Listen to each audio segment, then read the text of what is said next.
Hello बच्चों, आज अपने करेंगे क्लास 10th का एक छोटा सा टॉपिक है प्रतिस्थापन विधि। जैसे दो चरों वाली रैखिक समीकरण होती है, उसको प्रतिस्थापन विधि से हल किया जाता है। उसको कैसे करते हैं? 2x + 3y, जैसे मैंने एक समीकरण लिया है, ये फर्स्ट इक्वेशन है, और सेकंड कोई समीकरण ले ली 6x + 4y = कितना हो गया? 10। ये होगी अपनी सेकेंड इक्वेशन। दो समीकरण दी हुई है, अब इसको अपने को प्रतिस्थापन विधि से हल करना है। तो कौन सी प्रतिस्थापन? स्थापन का मतलब होता है किसी कहीं का मान कहीं पे स्थापित कर दो। तो मान लो दो इक्वेशन है, इन दोनों इक्वेशन में से कोई भी अपने एक समीकरण उठाते हैं। मान लो मैंने पहली इक्वेशन ली 2x + 3y = कितना हो गया? 5 हो गया। ये पहली इक्वेशन है। इसमें मैं यहाँ से x की वैल्यू ज्ञात कर लेती हूँ। 2x ये 5 है, ये प्लस है, उधर आके किस में हो जाएगा? माइनस में। तो x का मान कितना हो गया? 5 - 3y/2। यहाँ से मैं x जो फर्स्ट इक्वेशन है, मैंने इसमें पहली इक्वेशन, अपनी मर्जी है तो आप सेकंड इक्वेशन ले सकते हो। फर्स्ट इक्वेशन से मैंने x का मान ज्ञात कर लिया।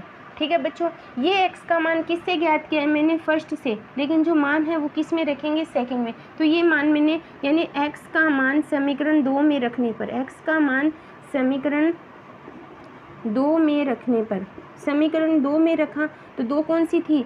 6x + 4y = कितना हुआ? 10 हुआ।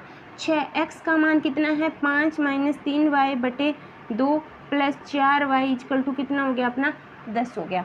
अब देखो इसको गुना किया, इसको ये कट जाता है 3 को इससे किया 15, -3 को इससे किया 9y, और प्लस का 4y = कितना हुआ? 10। ठीक है, ये हो जाएगा 15, माइनस कितने बचे? 5y = 10। ये उधर जाएगा तो माइनस के 5y = -5, ये 10 है इधर, तो माइनस से माइनस कैंसिल, y की वैल्यू कितनी आ गई? 1। यानी अपने को y की मान कितना आ गया? 1 आ गया।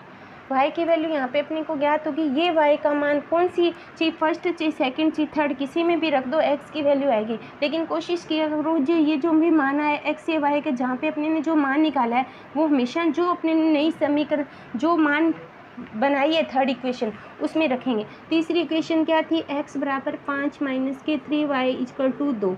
यहाँ पे मैंने x = 5 - 3 × y का मान क्या रखा? 1 रखा, बटे कितना हुआ? 2। तो x का मान 5 - 3/2, तो x = 2/2, यानी x का मान कितना आ गया अपना?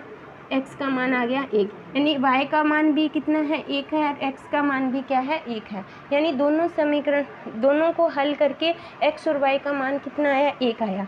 ठीक है, इस तरह ये प्रतिस्थापन विधि होती है। मान लो दो समीकरण हैं, दोनों में से किसी से भी चाहिए x का मान ज्ञात कर लो, चाहिए y का। मैंने फर्स्ट इक्वेशन से x का मान ज्ञात कर लिया, ये मान जिससे ज्ञात किया है, फर्स्ट से ज्ञात किया, तो ये मान अपने सेकंड में रखेंगे। यहाँ पे x है तो ये मान किसका आ जाएगा? y का। जो मान y का आ गया तो अपने को x का ये मान इसमें वापस रख देंगे, तो x और y के मान ज्ञात हो गए। अब अपने को मान लो इसमें चेक करना है कि अपना आंसर सही है या गलत है। मान लो कोई भी एक इक्वेशन उठा ली, कितनी होगी? 2x + 3y = 5। मान लो मैंने फर्स्ट इक्वेशन उठा ली। अब यहाँ पे जो मान अपने x का मान 1 आया है और y का मान भी कितना है? 1 आया है। तो यानी 2 + 3 = कितना हुआ? 5, यानी 5 = 5, यानी दोनों मान समान है। इसका मतलब अपना आंसर है यहाँ पे सही है। इस तरह अपने प्रतिस्थापन विधि है उसको आसानी से हल कर सकते हैं। ये क्लास 10th का जो प्रश्नावली है उसमें एक छोटा सा पॉइंट है, वो इस विधि से एक विलोपन विधि है जो मैं पीछे वीडियो लेके आ चुकी हूँ। ये अपनी प्रतिस्थापन विधि है। ठीक है बच्चों, अगर वीडियो अच्छी लगे तो लाइक करना, शेयर करना, और ज़्यादा से ज़्यादा आगे मेरे चैनल को शेयर करना और सब्सक्राइब करना, और वॉच पूरी देखना बच्चों। ठीक है, थैंक यू।